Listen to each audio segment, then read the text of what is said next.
السلام علیکم ورحمۃ اللہ وبرکاتہ۔ امید کرتے ہیں دوستو آپ سب خیر و عافیت سے ہوں گے۔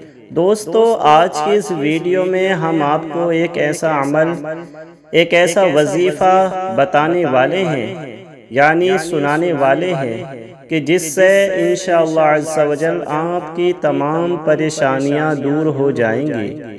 اگر آپ اپنے گھر میں پریشان حال ہیں، اگر آپ غریبی سے پریشان حال ہیں، اگر آپ جاب لیس ہیں، آپ کی جاب نہیں لگتی ہے اور گھر میں جھگڑے رہتے ہیں، گھر میں کوئی نہ کوئی بیمار رہتا ہے، گھر میں جادو جنات کا سایہ ہے، کسی نے آپ کو جادو کروا دیا ہے، یا پھر آپ ہر وقت ٹینشن میں رہتے ہیں، ہر وقت یہ خوف لگا رہتا ہے کہ کہیں ایسا نہ ہو کہ میرے ساتھ کوئی حادثہ ہو جائے، یا آپ رشتوں کی بندش سے پریشان حال ہیں، اگر آپ کے کاروبار میں بندش ہے، جی ہاں دوستو، تو آپ اس عمل کو، اس وظیفے کو ضرور سنیں۔ انشاءاللہ عز و جل آپ کی تمام پریشانیاں دور ہو جائیں گی۔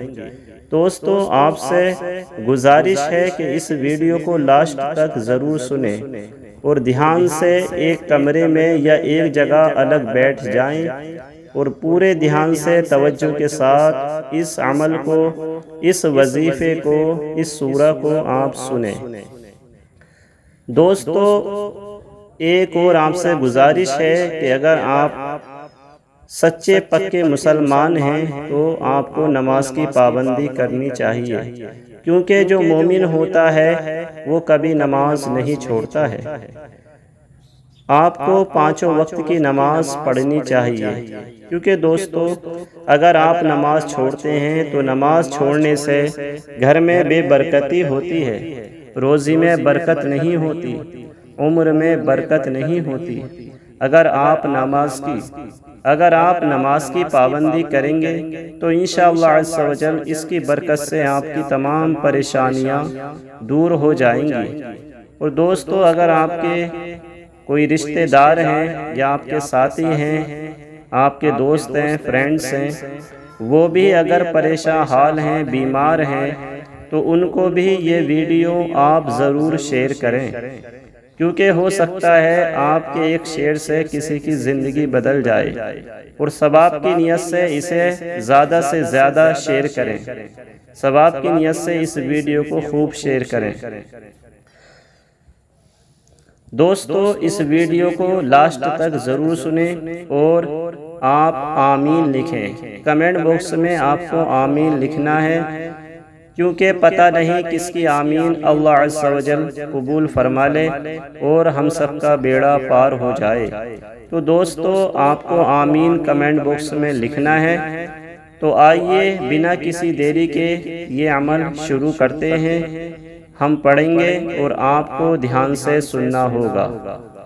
آئیے شروع کرتے ہیں۔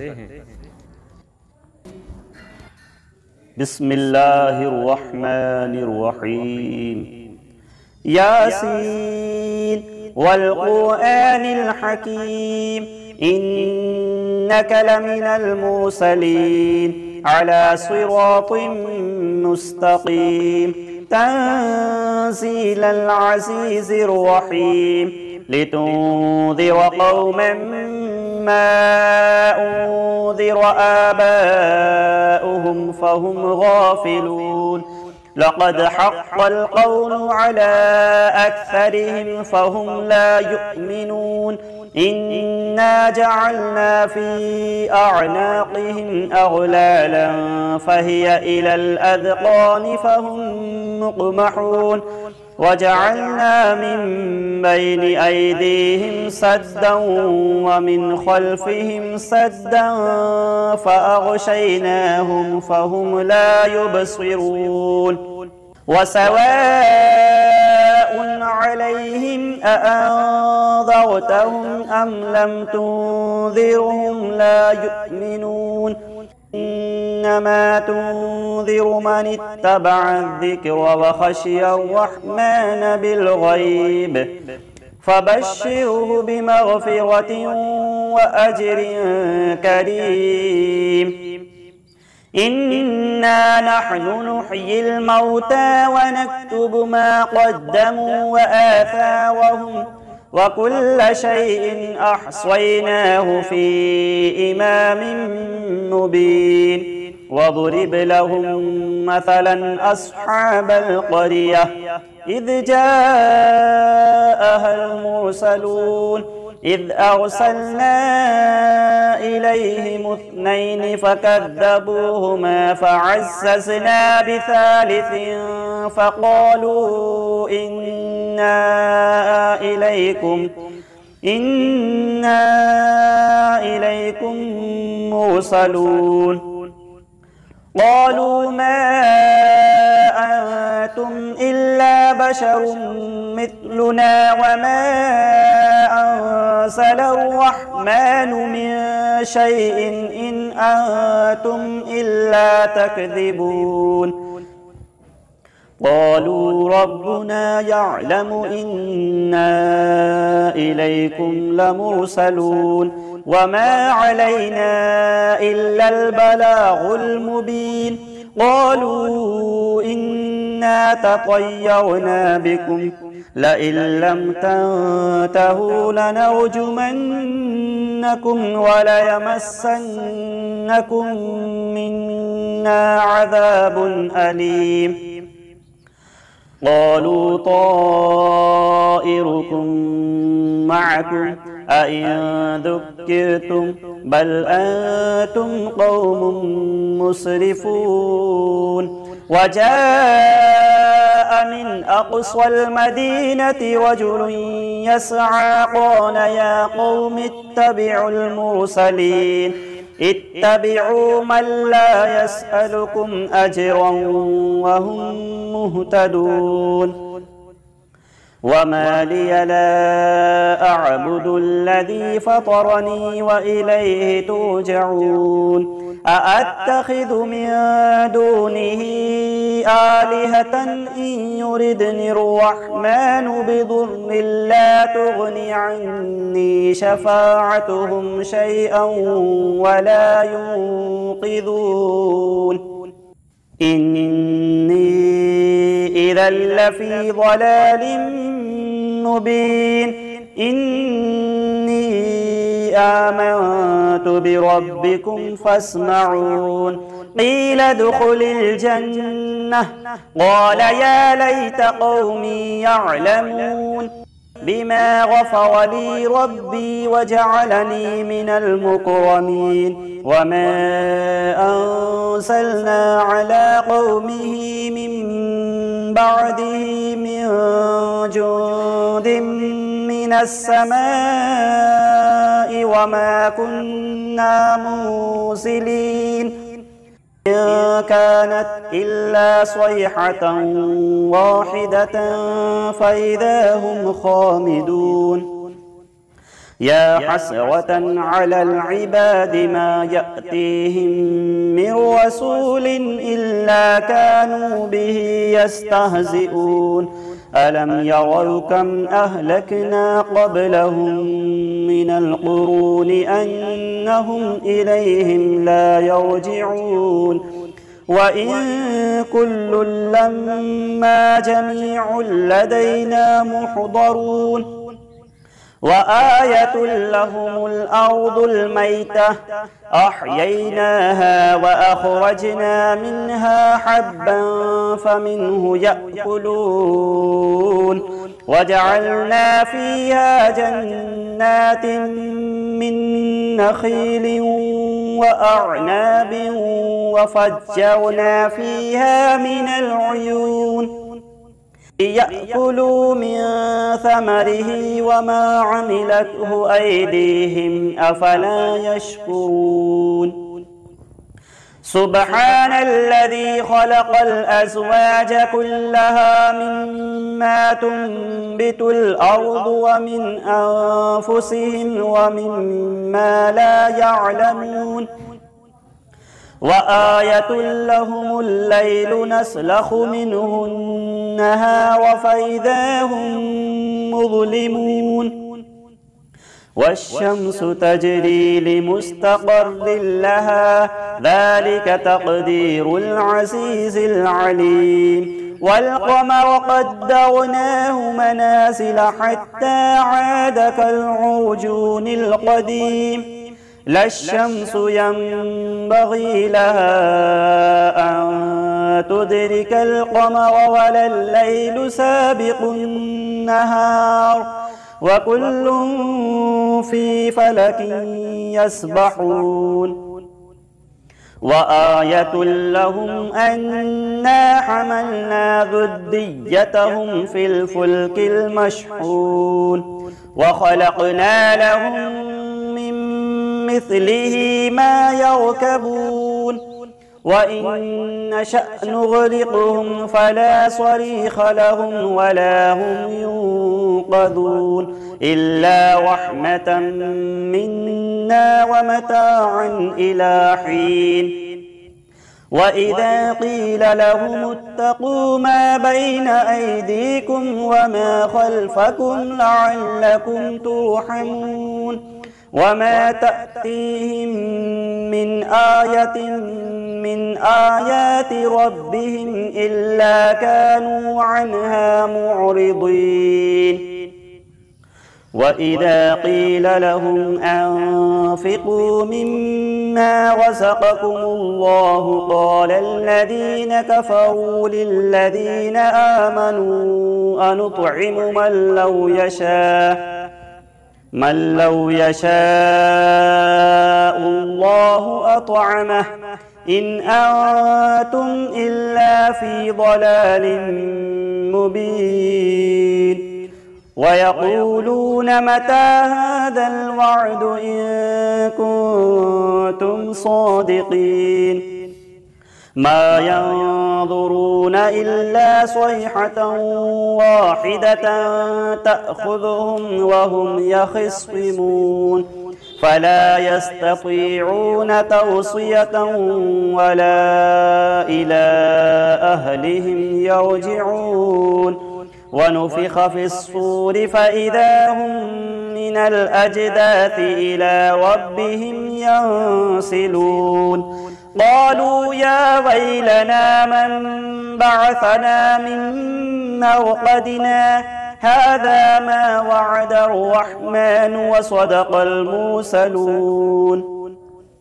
إن كانت إلا صيحة واحدة فإذا هم جميع لدينا محضرون فاليوم لا تظلم نفس شيئا ولا تجزون إلا ما كنتم تعملون إن أصحاب الجنة اليوم في شغل فاكهون هم وأزواجهم في ظلال على الأرائك متكئون لهم فيها فاكهة ولهم ما يدعون سلام قولا من رب رحيم وامتازوا اليوم أيها المجرمون ألم أعهد إليكم يا بني آدم ألا تعبدوا الشيطان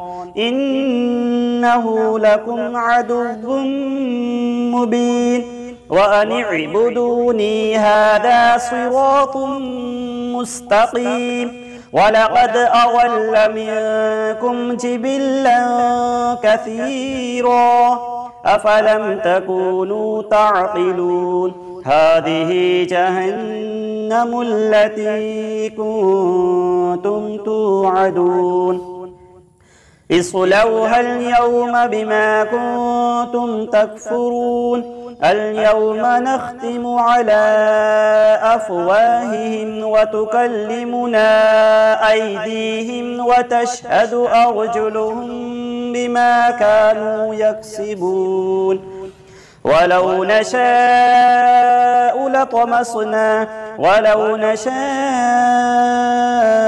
لطمسنا على أعينهم فاستبقوا الصراط فأنى يبصرون ولو نشاء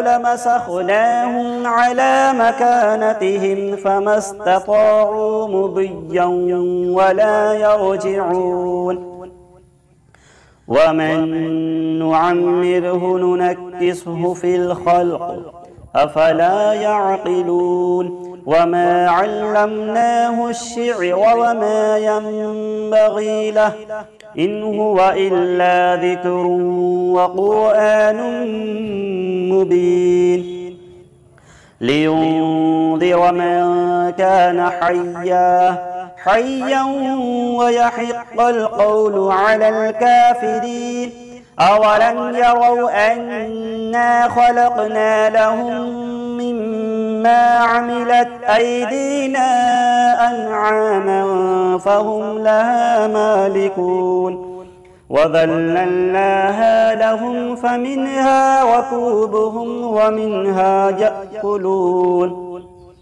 ولهم فيها منافع ومشارب أفلا يشكرون واتخذوا من دون الله آلهة لعلهم ينصرون لا يستطيعون نصرهم وهم لهم جند محضرون فلا يحزنك قولهم إنا نعلم ما يسرون وما يعلنون أولم يرى الإنسان أنا خلقناه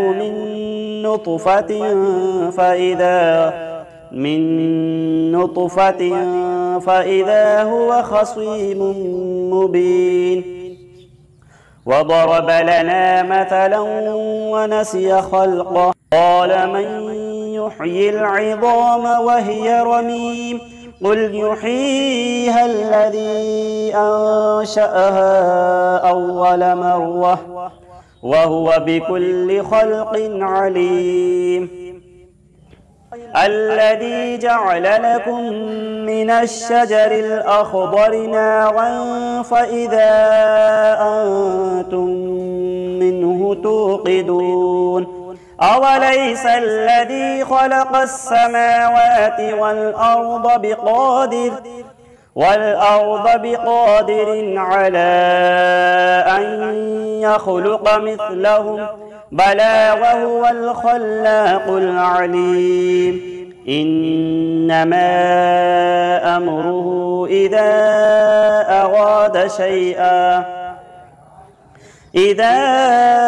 أراد شيئا أن يقول له كن فيكون فسبحان الذي بيده ملكوت كل شيء وإليه ترجعون صدق الله العظيم. بسم الله الرحمن الرحيم. الله لا إله إلا هو الحي القيوم لا تأخذه سنة ولا نوم له ما في السماوات وما في الأرض من ذا الذي يشفع عنده إلا بإذنه يعلم ما بين أيديهم وما خلفهم ولا يحيطون بشيء من علمه إلا بما شاء وسع كرسيه السماوات والأرض ولا يؤوده حفظهما وهو العلي العظيم. بسم الله الرحمن الرحيم. قل هو الله أحد الله الصمد لم يلد ولم يولد ولم يكن له كفوا أحد بسم الله الرحمن الرحيم قل هو الله أحد الله الصمد لم يلد ولم يولد ولم يكن له كفوا أحد بسم الله الرحمن الرحيم قل هو الله أحد الله الصمد لم يلد ولم يولد ولم يكن له كفوا أحد بسم الله الرحمن الرحيم الحمد لله رب العالمين الرحمن الرحيم مالك يوم الدين إياك نعبد وإياك نستعين اهدنا الصراط المستقيم صراط الذين أنعمت عليهم غير المغضوب عليهم ولا الضالين بسم الله الرحمن الرحيم ألف لام ميم ذلك الكتاب لا ريب فيه هدى للمتقين الذين يؤمنون بالغيب ويقيمون الصلاة ومما رزقناهم ينفقون والذين يؤمنون بما أنزل إليك وما أنزل من قبلك وبالآخرة هم يوقنون بسم الله الرحمن الرحيم اللهم صل على سيدنا ومولانا محمد معدن الجود والكرم وآله وبارك وسلم اللهم صل على سيدنا ومولانا محمد معدن الجود والكرم وآله وبارك وسلم اللهم صل على سيدنا ومولانا محمد معدن الجود والكرم وآله وبارك وسلم صلاة وسلاما عليك يا رسول الله اللهم ربنا آتنا في الدنيا حسنة وفي الآخرة حسنة وقنا عذاب النار رب ارحمهما كما ربياني صغيرا یا اللہ یا رحمان یا رحیم یا کریم، جو کچھ بھی پڑھا گیا اور ہمارے ویورز نے جو عمل سنا، میرے پروردگار اس عمل کے سننے کی برکت سے، اس سورہ کے سننے کی برکت سے، اس وظیفے کی سننے کی برکت سے یا اللہ ان کی تمام پریشانیوں کو دور فرما۔ جتنے بھی ہمارے ویورز ہیں، ہمارے دیکھنے والے ہیں، ہمارے چاہنے والے ہیں، یا اللہ ان کی تمام پریشانی بیماریوں کو دور فرما۔ یا اللہ جو کچھ ہم نے پڑھا ہے اس کو اپنی بارگاہ میں قبول فرما۔ اس سب کا ثواب سب سے پہلے ہمارے پیارے آقا حضرت محمد مصطفیٰ صلی اللہ تعالی علیہ وآلہ وسلم کی بارگاہ میں پیش کرتے ہیں، مولا قبول فرما۔ پیارے نبی صلی اللہ تعالی علیہ وآلہ وسلم کے وسیلے سے تمام انبیاء اکرام، تمام صحابہ اکرام، اہل بیت، تابعین، تبع تابعین، ازواج مطہرات کی بارگاہ میں پیش کرتے ہیں، مولا قبول فرما۔ حضرت الشیخ عبدالقادر جیلانی غوث اعظم دستگیر بڑے پیر صاحب کی بارگاہ میں پیش کرتے ہیں، مولا قبول فرما۔ یا اللہ اس سب کا سبب حضرت خواجہ عثمان ہارونی، حضرت خواجہ غریب نواز رحمت اللہ تعالی علیہم اجمعین کی بارگاہ میں پیش کرتے ہیں، مولا قبول فرما۔ یا اللہ اس سب کا سبب جتنے بھی سلاسل کے بزرگان دین آئے ہیں، اولیاء کرام آئے ہیں، تمام کی بارگاہ میں پیش کرتے ہیں، مولا قبول فرما۔ बिलखुसूस हमारे पीर व मुर्शिद हज़रत अख्तर रज़ा ख़ान हुदूद ताजुश्शरिया रहमतुल्लाहि तआला अलैहि की बारगाह में पेश करते हैं, मौला कबूल फरमा। या अल्लाह मेरे परवरदिगार, कुल मुमिनीन कुल मुमिनात वल मुस्लिमीन वल मुस्लिमात की अरवाह को इसका सवाब नज़र करते हैं, मौला कबूल फरमा। और जितने भी हमारे व्यूवर्स हैं, हमारी वीडियो देखने वाले हैं, उन वीडियो देखने वाले जितने भी व्यूवर्स हैं मेरे परवरदिगार, उनके घर से जो भी मोमिन मोमिनात आखिरत को कूच कर गए हों, उनके अरवाह को इसका सवाब नज़र करते हैं, मौला कबूल फरमा। उनके गुनाह कबाइर सगाइर को माफ़ फरमा। या अल्लाह या रहमान या रहीम या करीम, हमने जो ये अमल या वजीफ़ा पढ़ा है, या अल्लाह जो हमारे व्यूवर्स ने ये वजीफ़ा ये अमल सुना है परवरदिगार, इसकी बरकत से तमाम ही हमारे चाहने वाले, तमाम ही हमारी वीडियोस को देखने वालों के या अल्लाह तमाम परेशानियों को दूर फरमा। या अल्लाह जो कर्ज़दार हैं उनके कर्ज़ों को ख़त्म कर दे, उनको कर्ज़े से निजात अता फरमा। और या अल्लाह मेरे परवरदिगार जो परेशान हाल हैं उनकी परेशानियों को दूर फरमा, जो बीमार हैं उनको शिफाए कुल्ली अता फरमा। या अल्लाह जो परेशान हाल हैं उनकी परेशानियों को दूर फरमा, जो गरीब हैं उनकी गुर्बत को दूर फरमा। या अल्लाह जो बेसहारा हैं उनको सहारा अता फरमा। या अल्लाह जो बेरोज़गार हैं उनको गैब से रोज़ी अता फरमा। या अल्लाह उनकी मदद फरमा।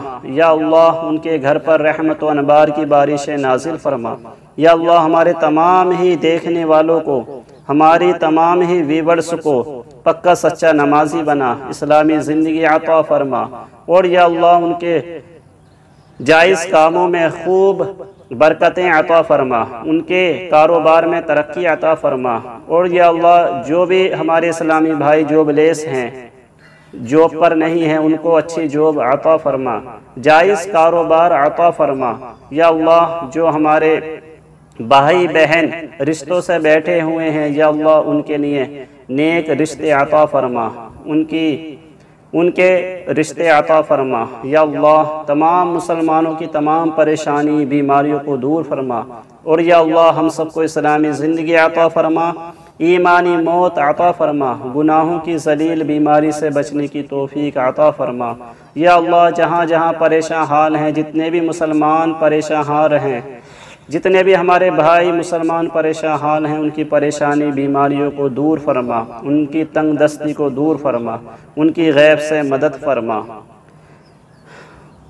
वसल्लल्लाहु तआला अला खैरि खल्क़िही मुहम्मदिन व अला आलिहि व अस्हाबिही अजमईन बिरहमतिक या अरहमर राहिमीन।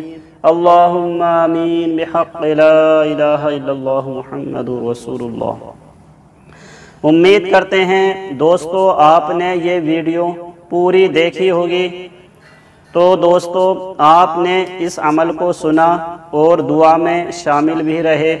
दोस्तों आप कमेंट बॉक्स में आमीन ज़रूर लिखें, ताकि हमें पता चल जाए कि आपने इस अमल को पूरा सुना और आपने आमीन भी कहा।